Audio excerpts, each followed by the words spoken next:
កំណត់ផ្លូវចុងក្រោយភាគ6ជាភាគបញ្ចប់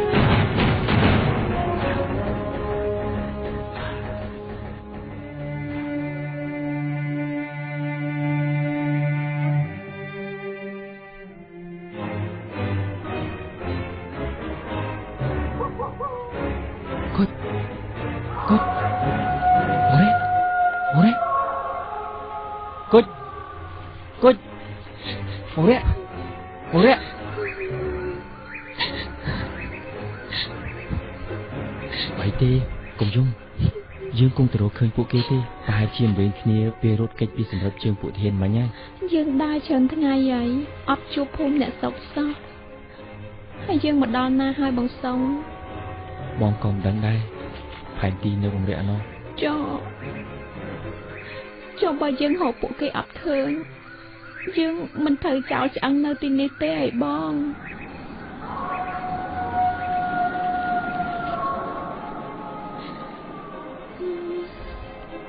អង្គក៏នៅគេនៅយើងមានតែថ្នាំពេទ្យនិងបាយមួយកូនផ្ទាល់សល់ពីល្ងាចហ្នឹងយប់ងឹតណាបងកំពុងរមើលក្រែងមានកន្លែងស្ងួតគ្រាន់សម្រាប់សិនតម្រាំព្រឹកក្រែងបានឃើញដានជើងបងរាក់និងគុជ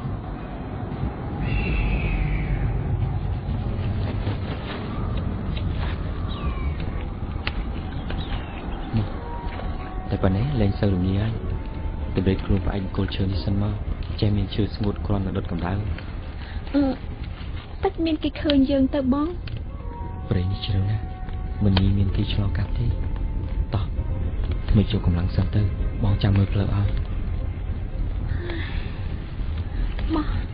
បងសុំឯងសម្រាប់ដែរទៅ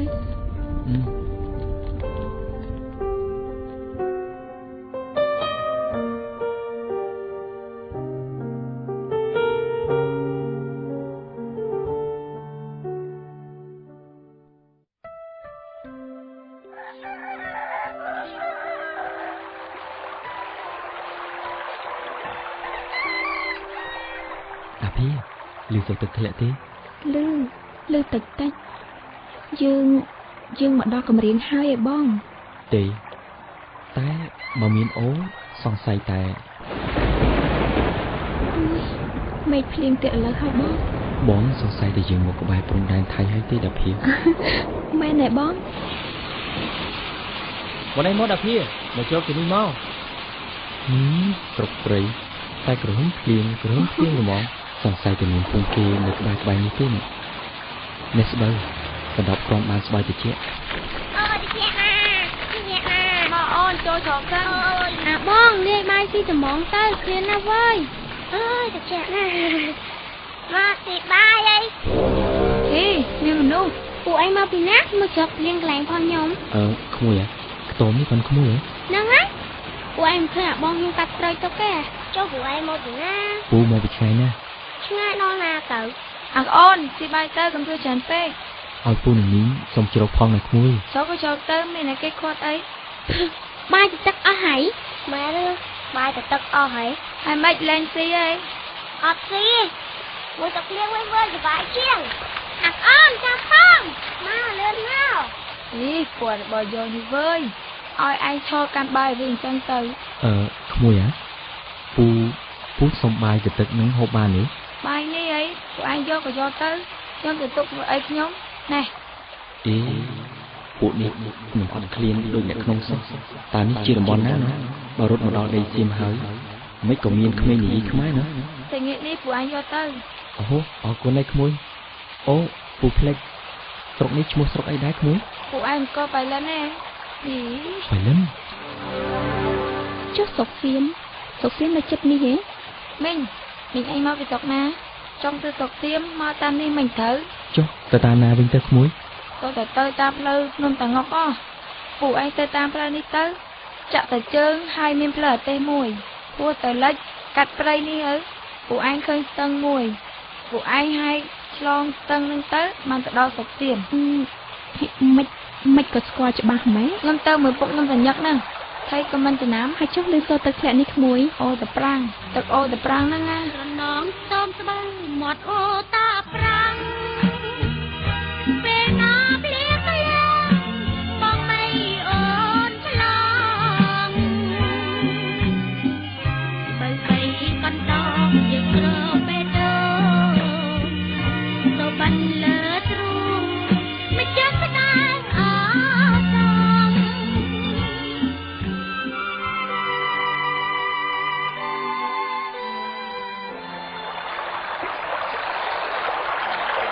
dương một đo sưng hay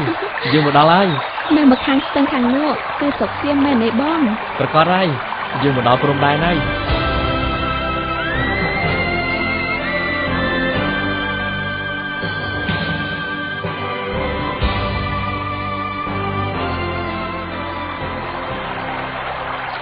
ទឹកហូរខ្លាំងណាស់បងកំពុងតែរកមធ្យោបាយដែលយើងអាចឆ្លងទៅត្រៃខាងនោះយើងហែឆ្លងមកទៅបងហើយខ្ញុំក៏មិនប្រកែហែលផងបងផងមកជួបបាយទៅបងសុងខ្ញុំត្រូវការទៅឲ្យដល់សុកសៀមខ្ញុំត្រូវការចេញពីទីនេះខ្ញុំត្រូវការសេរីភាព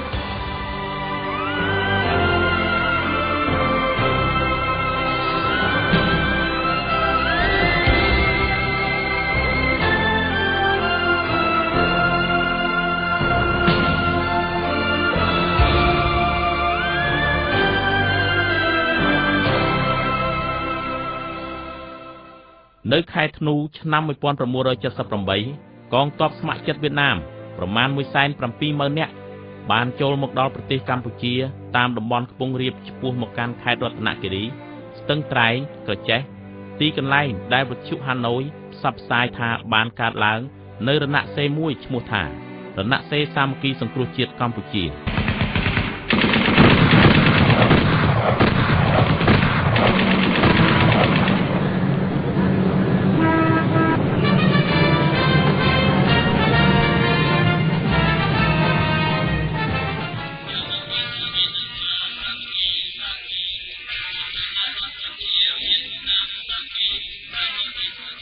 កម្លាំងខ្មែរក្រហមបានថមថយហើយដកទ័ពជាបន្តបន្ទាប់ទៅរកតំបន់ពីយ័មដោយជានាំទៅជាមួយនៅពលរដ្ឋស្លូតត្រង់រាប់ពាន់នាក់ផងថ្ងៃ 7 ខែមករាឆ្នាំ 1979 កងទ័ពវៀតណាមបានកាន់កាប់រាជធានីភ្នំពេញទាំងស្រុង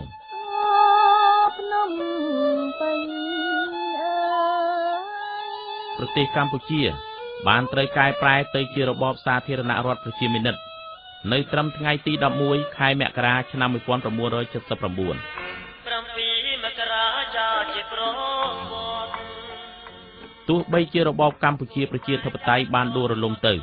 តែកម្លាំងសេសសល់នៃរបបនេះនៅតែតស៊ូប្រមូលផ្ដុំនៅឯតំបន់ជាយដែនភាគពីយ័ព្យដើម្បីធ្វើការប្រឆាំងនឹងរដ្ឋាភិបាលថ្មីការគំរាមកំហែងផ្នែកសន្តិសុខនិងកង្វះស្បៀងអាហារនៅតែជាចំណោទបញ្ហាស្ទើរតែគ្រប់ទិសទីនៃប្រទេសកម្ពុជាបើទោះបីជាមានការហាម5តឹងរឹងពីរដ្ឋាភិបាលថ្មីក្តីក៏លំហូរជនភៀសខ្លួនឆ្ពោះទៅកាន់តំបន់ជាយដែននៅតែបន្តមានឥតដាច់នៅក្រោមរូបភាពផ្សេងៗ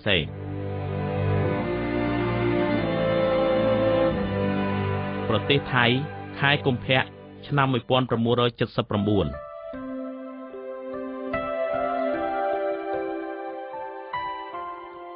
មិនក៏បងនឹងបងច័ន្ទសុងឆ្លងស្ទឹងមកបានបងសុងយកអញ្ជៀនបដូរយកកបូនពីអ្នកភូមិក្បែរនោះបងនិងបងសុងក៏បានរត់មកដល់ជំរំភៀសខ្លួននេះមកជួបនឹងស្វាឯងហើយស្គាល់គ្នារហូតមកដល់ពេលនេះទៅមើលទៅបងដូចជាមិនសូវសប្បាយចិត្តសោះឬក៏បងចង់ត្រឡប់ទៅស្រុកខ្មែរវិញនោះក៏មកចំណែកតែមួយទៀតគឺអញ្ជៀននោះហើយតាមពិតស្ដាយអញ្ជៀនសោះហើយបងភីអើយឲ្យតែជីវិតរួមរបស់រកបានវិញតាមើលធ្វើមុខហើយជៀនមីឲ្យបងហើយក៏ពេជ្រទងន់ប្រមាណជៀនផ្លាទីនធម្មតាហើយបងអើយស្នាងឲ្យតែពួកនោះគេព្រមបដូរក្បូនឲ្យពួកបងឯងតាមពិតក្រៅពីមាសពួកនោះមិនចង់បានផងទេមកពីជៀននោះមានដាំត្បូងទទឹមឈាមមាន់បងស្រឡាញ់វាណាស់សួរបានហើយត្បូងទទឹមឈាមមាន់ឈាមទាបងឯងចង់បានប្រមាណនៅភូមិដែនខ្មែរយើងជីកបានក៏យកមកដូររបស់ឲ្យហូរហែណាមិនខ្វះទេតែវាជាអញ្ជៀនភ្ជាប់ពាក្យបងពាក់តាំងពីនៅជតុងមកម៉េះអញ្ជៀនបងសុងពាក់ឲ្យបងឯងអូចុះឥឡូវខែងពួកបងឯងខ្លាចជាប្តីប្រពន្ធហើយតើនៅសំណោះអីទៀតធ្វើមើលតែស្នេហាហ្នឹងមិនបានសម្រេចអញ្ចឹងតោះបងទៅធៀមបើអង្គរវិញឡានអនុយមកដល់ចូលមិនតាន់គេឥឡូវហើយ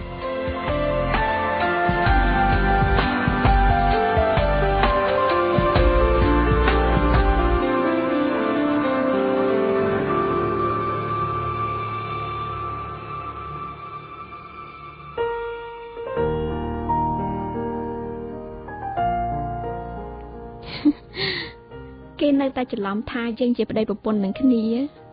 ស្រស់ប្រអាប់អូនឯងទៀតហើយមើលទៅគេដូចជាចូលចិត្តអូនឯងណា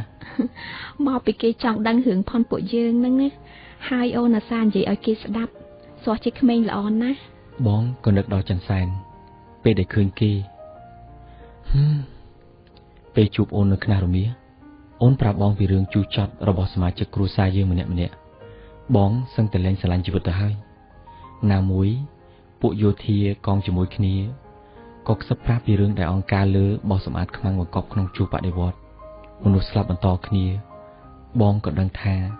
ការតស៊ូរបស់បងវាអត់មានន័យអីទេវាបានត្រឹមតែធ្វើឲ្យគ្រួសារយើងព្រាត់ប្រាសគ្នាហើយបងផ្ទាល់ក៏អាចត្រូវអង្គការយកទៅកំទេចគ្រប់ពេលដែរអញ្ចឹងសោះបានជាបងសម្រេចចិត្តនាំខ្ញុំរត់មែនទេកាលនោះសួរបងមិននិយាយសោះពេលនេះបងគុជនឹងបងរាំងដែលរត់មកជាមួយយើងស្លាប់ឬរស់ក៏មិនទាន់ដឹងផងហើយវាសនាមនុស្សមិនទៀងមែនគេញអូនជប់ជ្រៅហើយចាបងសងបងនៅខាងអូនដែលអូនធ្លាប់បដិសេធពីព្រមរៀបការជាមួយបងមែនទេអូនដឹងហើយថាអូនជាស្រីមេម៉ាយនិស្ស័យយើងគ្មានទេជាតិនេះមានតែផ្សងទៅជាតិក្រោយតែអូនចង់ឲ្យបងដឹងថាគ្រាន់តែបានរស់នៅចិត្តបងក្នុងខ្ទមកំសត់នេះជីវិតអូនគ្រប់គ្រាន់ណាស់ទៅហើយទម្រាំដល់ថ្ងៃដែលបងជួបនារីដែលល្អបរិសុទ្ធស័ក្តិសមនឹងមនុស្សល្អដូចបងអាសងកាលឯងនៅជាមនុស្សស្អាតស្អាហាគង់គេមិនត្រូវការឯងផងទម្រាំឥឡូវជើងក៏របួសពិការឯងនៅម្នាក់លួចស្រឡាញ់គេបានប្រយោជន៍អីមនុស្សនៅក្បែរគ្នាតែចិត្តញញគ្នាដាភីបងគ្រាន់តែសង្ឃឹមថាថ្ងៃណាមួយអូននឹងមានអនាគតល្អបងនឹងតាមជួយអូនរហូតដល់ពេលដែលអូនមានកោះមានត្រើយហើយបងនឹងចាកចេញពីអូនចំបាយកណ្ដាលចណ្ដាយអាយកាសាមុតកម្មខ្ញុំទ្រាំចាំទាំងខ្លោចផ្សាតាដល់ទៅថ្ងៃណាទើបខ្ញុំខន់ទុំ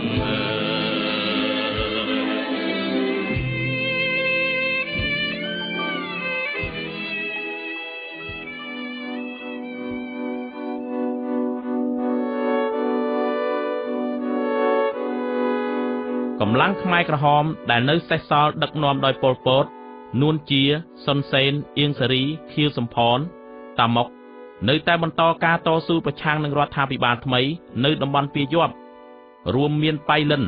ម៉ាឡៃ អន្លង់វែងនិងតំបន់ក្បែរខាងមួយចំនួនទៀតដែលធ្វើឲ្យសង្គ្រាមស៊ីវិលនៅតែអូសបន្លាយយ៉ាងរ៉ាំរ៉ៃនៅកម្ពុជា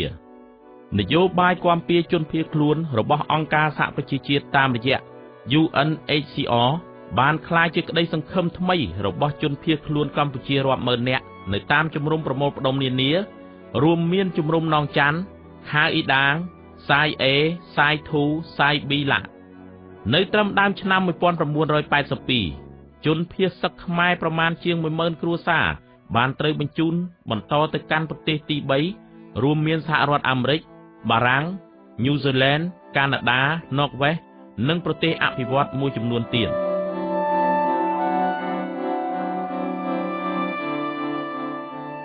ខែអ៊ីដាង ខែវិច្ឆិកា ឆ្នាំ 1983ខ្ញុ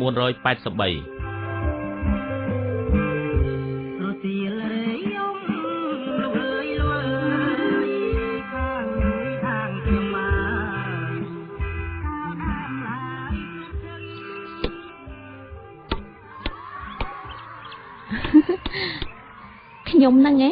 ដែលមានឈ្មោះត្រូវទៅសុកគេនិយាយលេងសាយទេអីបង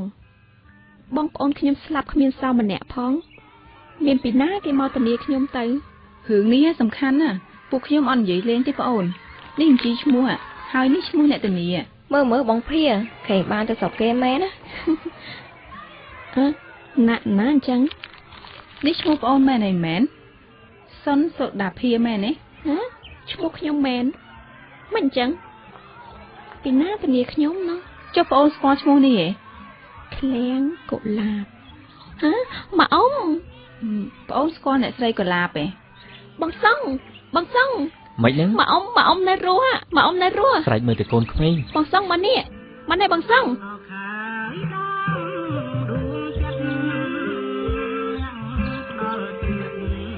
អបអរសាទរប្អូនត្រៀមខ្លួនណាខាងស្អែកនេះនឹងមានភ្នាក់ងារយើងមកទទួលទៅថតរូបធ្វើឯកសារហើយការធ្វើដំណើរទៅប្រទេសទី3ក៏មិនយូរប្រហែលដែរត្រូវត្រៀមរៀបចំបដាទៅបងសូមបន្តទៅខាងមុខទៀតសិនណាឈប់បងឈប់ចុះអាណាឈ្មោះបងសង្ឃអាណាឈ្មោះប្តីខ្ញុំ អត់ដឹងដែរប្អូនក្នុងនេះអ្នកធានាគេបញ្ជាក់ឈ្មោះមានតែប្អូនម្នាក់គត់ មែនហើយគាត់ជាប្តីប្រពន្ធមិនក៏មានឈ្មោះម្នាក់អត់ម្នាក់អញ្ចឹង សុំទោសបងក៏មិនដឹងដែរប្អូនសម្រាប់ចិត្តទៅណាខាងស្អែកភ្នាក់ងារយើងនឹងមកជួប តែ ដាភីអ៊ំកលាប់មិនដឹងថាបងនៅជាមួយអូនឯងទេសុវត្ថិនីមានតែអូនឯងម្នាក់គឺវាត្រឹមត្រូវហើយ បងសូមបន្តទៅផ្ទះខាងមុខទៀតហើយណាសុំទោស បងខ្ញុំមិនទៅទេខ្ញុំមិនទៅប្រទេសទី3ទេបង ដាភីមិនហ្នឹង បាត់ទៅម្នាក់ឯងខ្ញុំមិនទៅទេខ្ញុំសុខចិត្តនៅទីនេះអស់មួយជីវិតបងលុបឈ្មោះខ្ញុំចាស់ ដាភី មានន័យថាម៉េច អត់អីទេបងបន្តទៅផ្ទះមុខទៀតចុះអរគុណបង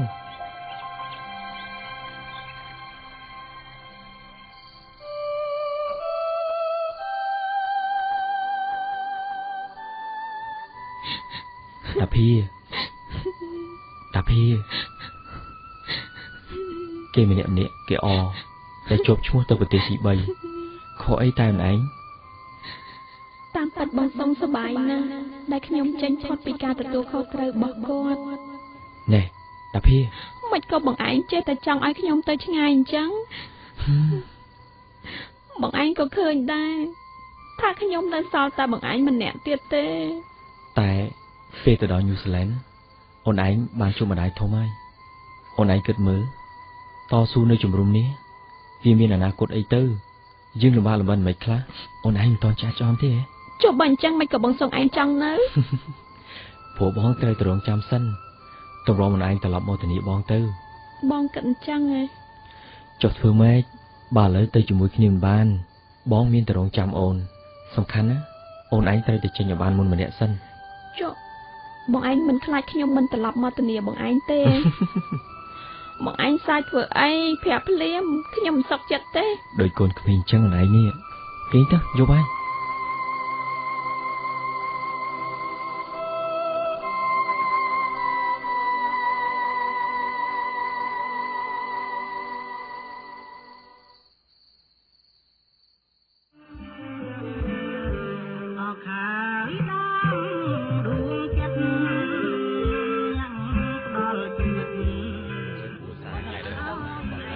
បងសង្ឃ មានភ្លេចអីមើលសពទៅណា បងឯងគិតតែពីរឿងកប៉ិចកប៉ុកបងឯងមានគិតទេថាពេលណាយើងបានជួបគ្នាទៀត កុំយំមើលខ្មាស់គេ ខ្ជិលខ្មៅពីណាណាខ្ញុំលែងទៅឥឡូវហ្នឹងហើយ អ្នកកសាញ់ជួយទឹកភ្នែកទៅ សូមបងប្អូនដែលមានឈ្មោះប្រញាប់យកអីវ៉ាន់ទៅដាក់ក្នុងក្លឹបឡានរួចឡើងរកកន្លែងអង្គុយរៀងខ្លួនទៅព្រោះ5នាទីទៀតឡានត្រូវចេញហើយសូមបងប្អូនរួចរាន់ឡើង មកបងយកទៅដាក់ក្លុបឲ្យ បងសង្ឃ តោះឡើងឡានទៅប្រយ័ត្នអត់កន្លែងអង្គុយ បងត្រូវលាងរបួសជើងឲ្យបានញឹកញាប់ហើយដាក់ថ្នាំឲ្យទៀងទាត់ណាចិត្តដល់ខែកដឹកអីបងកុំសូវដើរច្រើនពេកប្រយ័ត្នដង អូយបងដឹងហើយ ពេលបងមិនស្រួលខ្លួនត្រូវរកយាយទួយឲ្យជួយកោខ្យល់ឲ្យណា បងដឹងហើយតា បងត្រូវចេះឲ្យគេជួយបងកុំកេងអត់បាយណាហើយភួយអូនទុកនៅក្នុងកេះឈើនោះបងកុំភ្លេចត្រូវតបកុំឲ្យត្រូវសើមហើយ អូយបងដឹងហើយបងចេះថែរក្សាខ្លួនហើយអូនឯងគិតតែពីខ្លួនឯងទៅនៅនោះអូនត្រូវខំរៀនខំធ្វើការដើម្បីអនាគតណាស្ដាប់បង្គាប់អ៊ំស្រីត្រូវចេះតស៊ូហើយកុំធ្វើតាមទំនឹងចិត្តឲ្យសោះលឺទេ សូមបងប្អូនឡើងឡានឥឡូវនេះបើនៅឯអង្គក្រែងមិនទាន់ជើងយន្តហោះ តោះឡាន បងសង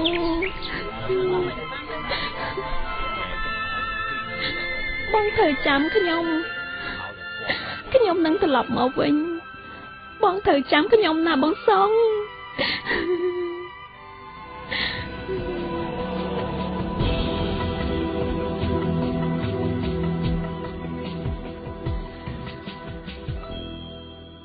សន្ធិសញ្ញាសន្តិភាពក្រុងប៉ារីស23 ដុល្លារឆ្នាំ 1991 នាំត្រឡប់មកឲ្យប្រទេសកម្ពុជាដែលខ្ទេចខ្ទាំទៅដោយភ្លើងសង្គ្រាមនៅជំហានសាកល្បងដំណើរការប្រជាធិបតេយ្យដែលនាំដល់ការធ្វើមាតុភូមិនិវត្តន៍ជនភៀសខ្លួនពីជំរំនានានៅតាមតំបន់ព្រំដែនត្រឡប់មកមាតុប្រទេសវិញទាំងស្រុងនៅឆ្នាំ 1992 ជាមួយនោះការបោះឆ្នោតជ្រើសតាំងតំណាងរាស្ត្រអាណត្តិទី 1 ក៏ត្រូវបានត្រៀមរៀបចំឡើងដោយកម្លាំងអង្គការសហប្រជាជាតិប្រចាំនៅកម្ពុជាហៅកាត់ថាអ៊ុនតាក់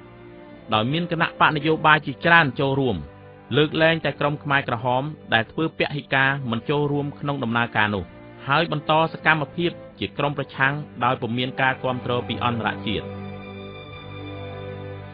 New South Wales អូស្ត្រាលីឆ្នាំ 1993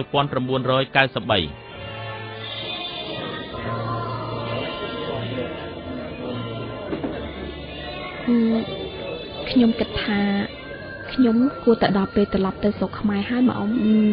គិតឲ្យស្រួលសិនទៅអីកូនក ងស្ម័គ្រចិត្តរបស់ UN គេទៅដល់កម្ពុជាហើយខ្ញុំយល់ថាវាជាពេលសមរម្យសម្រាប់ខ្ញុំហើយម៉ែអ៊ំតែស្រុកនៅមិនទាន់ស្រួលមែនទេណាកូនឮសូរទៅតែបាញ់ឡានរបស់ UN មួយផងនឹងណាអូនោះមួយដេកមកហើយជំរាបសួរម៉ែអ៊ំដាភៀននៅជុំគ្នានៅហាងល្អណាចូលមកដេកពីមកជួយគិតអ៊ំដាភៀននេះគេល្អូចង់ត្រឡប់ទៅលេងស្រុកខ្មែរនេះក្មួយឲ្យយកបល់បន្តិចទៅមើលមកដេកភាសាអីដែរបងសុំខុកមួយមកចាចាំមកផ្លែតបងអូនចង់ទៅស្រុកខ្មែរឥឡូវនេះហ៎ចាបងថាអូនគួរតែរងចាំបន្តិចសិននៅស្រុកខ្មែរមិនទាន់ស្រួលមែនតើនេះខ្ញុំបានរងចាំ10ឆ្នាំហើយបងខ្ញុំមិនចង់ចាំទៀតទេតែនៅស្រុកខ្មែរក្រែងប៉ាម៉ាក់អូនឯងស្លាប់អស់ហើយតើអីអូនឯងនៅសំណោះអីទៀតម៉ាក់អ៊ំខ្ញុំមានណាត់សុំទៅសិនហើយចាំល្ងាចខ្ញុំត្រឡប់មកជួយរៀបចំហាងហើយជាអីទៅនឹងអាកូនឲ្យក្មួយដេតជូនទៅអីខ្ញុំជិះតាក់ស៊ីម៉ាក់អ៊ំខ្ញុំទៅសិនហើយហើយវាមិនចេះកូននេះគេនៅខាងនឹងខ្ញុំដែលការប្រពន្ធថ្មីនៅស្រុកខ្មែរហ្នឹងម៉ាក់អ៊ំឥឡូវមកដល់អូស្ត្រាលីហើយគេនៅប្រកាន់ដល់ណាទៀតទេខ្ញុំមិនយល់សោះម្នាក់ចំណាស់ណែទៅហើយប្រពន្ធក្រោយខ្ញុំក៏គេស្លាប់បាត់ទៀតមិនដឹងថាភាចង់ឲ្យខ្ញុំធ្វើម៉េចទេបានគេព្រមជប់ខាងនឹងខ្ញុំអើយបាក់ណាស់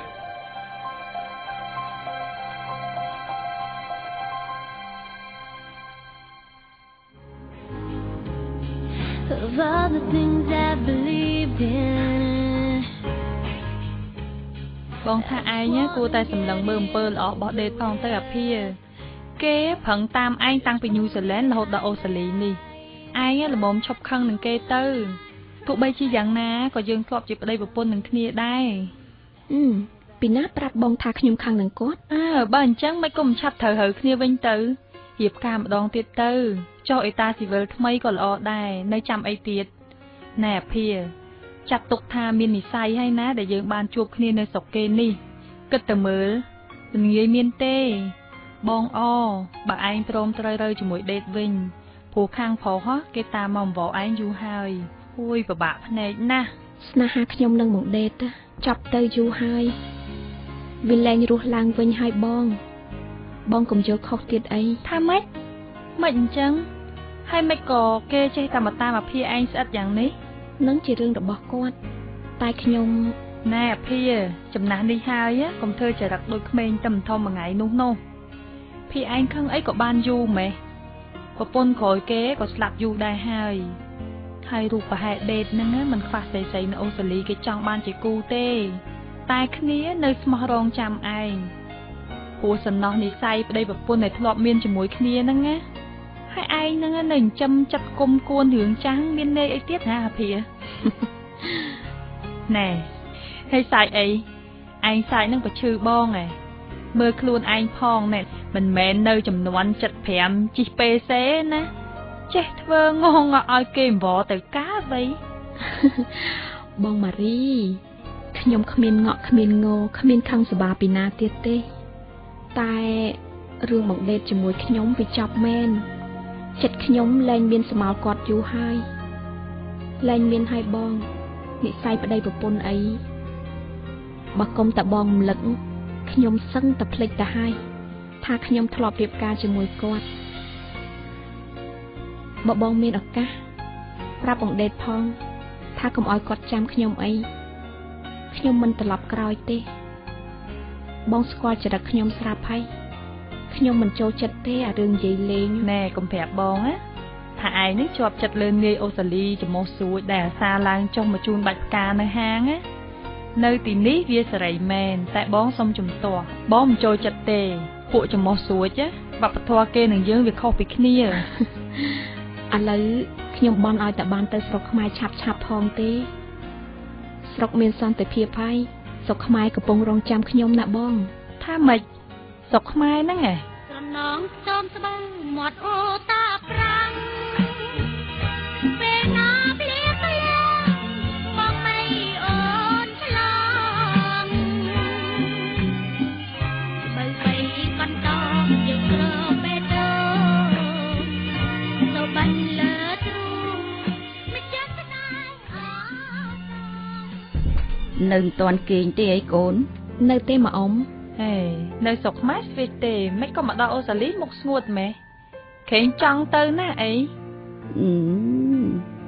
ចេះមកថាឲ្យប្អូនចឹងទៅកើតម៉ារីហើយថាទៅរកបងជីដូនមួយនោះជួបទេកូនអត់ទេម៉ាអ៊ំអ្នកជំរុំគេរើចូលស្រុកអស់តាំងពីឆ្នាំទៅម៉េះខ្ញុំអត់បានដណ្ដឹងអីទាំងអស់ហើយប្រហែលជាឯងនឹងប្រុសនោះមិនមាននិស្ស័យនឹងគ្នាទេអាភីអើយបំភ្លេចគេចោលទៅដើម្បីអនាគតថ្មីអរគុណហើយបងតែខ្ញុំមិនឈប់ទេខ្ញុំនៅតែរកគាត់តតែបានជួបខ្ញុំធ្លាប់បោះបង់ចោលគាត់2ដងហើយ ម្ដងប្រកែកមិនរៀបការជាមួយគាត់ម្ដងទៀតឡើងយន្តហោះមកញូហ្សេឡង់ចោលគាត់ខ្ញុំមិនបោះបង់ចោលគាត់ម្ដងទៀតទេខ្ញុំនឹងទៅស្រុកខ្មែរទៀតរហូតដល់បានជួបគាត់ហេតុអីបងមិនយល់ចិត្តឯងសោះស្រុកខ្មែរមានសង្គ្រាមយ៉ាងនេះឯងនៅមានសង្ឃឹមរបៀបម៉េចដែលថាម្នាក់នឹងអាចនៅរស់នោះនិយាយជាមួយប្អូនតាមស្រួលទៅកូន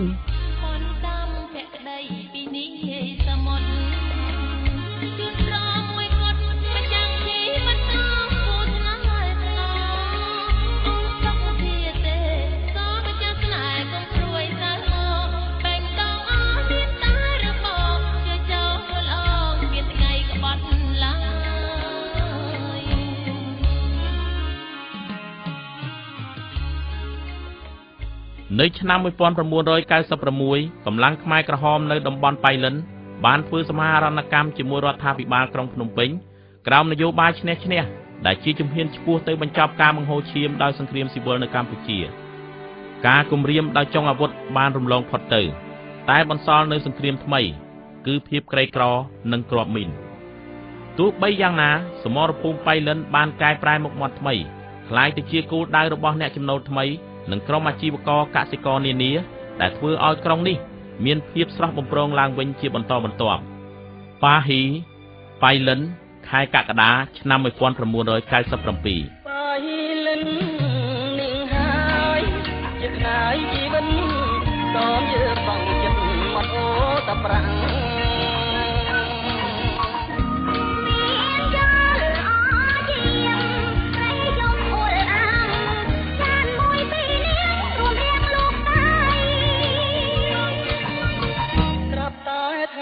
បាត់អូនពីក្រុមនំយ៉ានសំយំរកចរណៃទៀនយោដាច់ខ្សែគង់តែរីរៃមីងត្បូងឈាមមាន់ណាចេះទៅរកបានហើយតែតើតាហ៊ានថ្លៃបន្តិចមីងមិនសាញទេក្មួយឲ្យតែមានទទឹមប៉ុនមីងប្រាប់អញ្ចឹងតើតាមីងទៅមើលនៅផ្ទះខ្ញុំទៅផ្ទះក្មួយនៅដល់ណាមានតែឆ្ងាយអីនៅតាមសាលាក្រៅនឹងតាមីងអូខេមីងទៅតាមក្មួយក្រុងទេព និមិត្តដួងចិត្តបៃលិនបងពេញចៅឆ្អិនកាលពេញពុទ្ធទីល្អណាមីងរើសទៅមានតែ4គ្រាប់នឹងកត់អញ្ចឹងហើយមិនឲ្យមីងមើលច្រើនជាងនេះថ្លៃណាមីងខ្ញុំតែមានឯណាច្រើនមើលតែពួកកងខ្សែធំនោះពុកខ្ញុំគាត់ខំរកមកទុកបានតែ4គ្រាប់ហ្នឹងឯងគាត់ស្រឡាញ់ណានេះកុំតែពុកគាត់ឈឺក៏ខ្ញុំលក់ដែរមីងត្រូវការតែមួយគ្រាប់គុតសម្រាប់ធ្វើអញ្ជៀនអូមីងគិតត្រូវហើយទៅទឹមនេះធ្វើអញ្ជៀនស្អាតណាមីងធ្លាប់មានណាក្មួយកាលពីសង្គមមីងធ្លាប់មានអញ្ជៀនត្បូងទទឹមមួយស្ដាយណាស់ផនមីងបាត់ទៅយូរហើយអូអញ្ចឹងតើបានជាមីងមករកទិញត្បូងពីណាមករកអីនឹងកូនបងសុងគេមករកទិញត្បូងពុកខ្ញុំគាត់ពិការមីងដាភីពុកស្គាល់គាត់ទេពេលអូនឃ្លាតទៅក្រៀមសូមនៅក្លិនកែសីដូចជាដនត្រីដាំហរតៃរលវេលារៀមសែនស្រណោ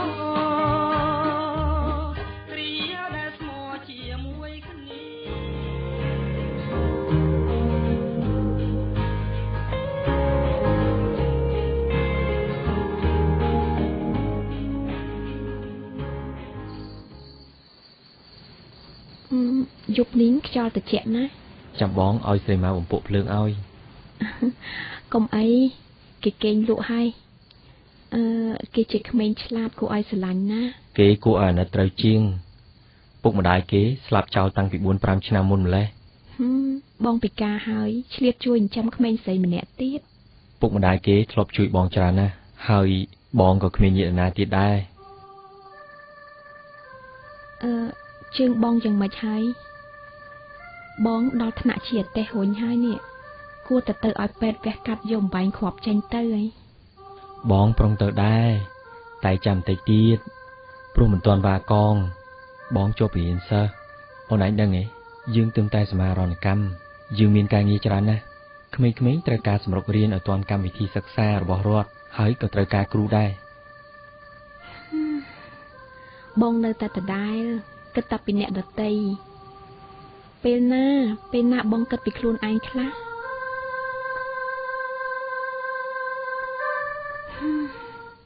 បងចាស់ហើយបងគិតខ្លួនឯងម្ដងណា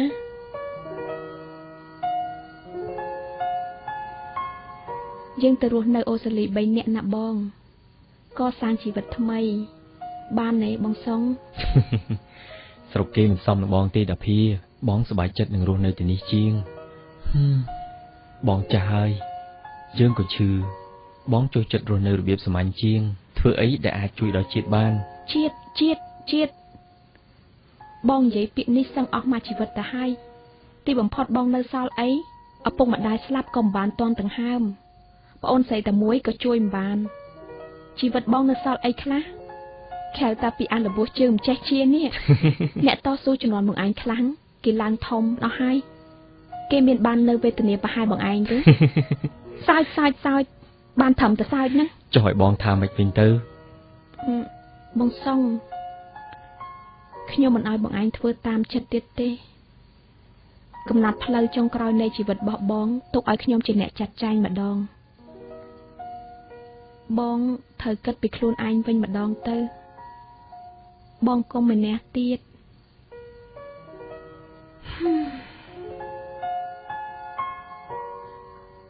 បើភីចង់ជួយបងភីទទួលយកសីម៉ៅទៅអូស្ត្រាលីជាមួយទុកដូចជាកូនក្មួយផងទៅបានប៉ុណ្ណឹងបងសប្បាយចិត្តណាស់ហើយចំណែកបងយ៉ាងម៉េចបងមិនគិតពីខ្លួនបងទៀតហើយមែនទេបងសុងបងនៅម្នាក់ឯងមកកណាត់ជីវិតហើយឥឡូវបងត្រូវមានគ្រួសារបងត្រូវមានផ្ទះមានភាពកក់ក្ដៅក្នុងជីវិតដូចគេវិញម្ដងទៅ